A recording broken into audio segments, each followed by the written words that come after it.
heshima na isiyo yale yaliyotokea mara ile hapa watu wa Mateke. Ikiwa timu italeta mashaka yote, ifuteni pale pale.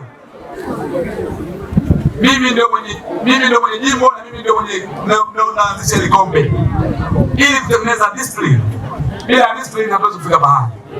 Kwa hiyo niwaombe sana marefari, mara hii na wao watapata zawadi maalum, wasije wakadanganywa na 20,000-30 wakaharibu mchezo.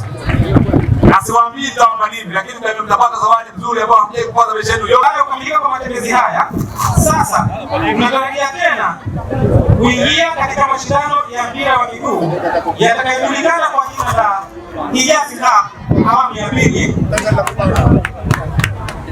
Mashindano hayo leo hii utayazindua rasmi.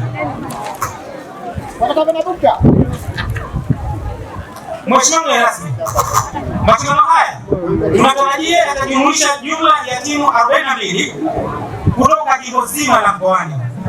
Timu hizi zimegawanyika katika makundi mawili.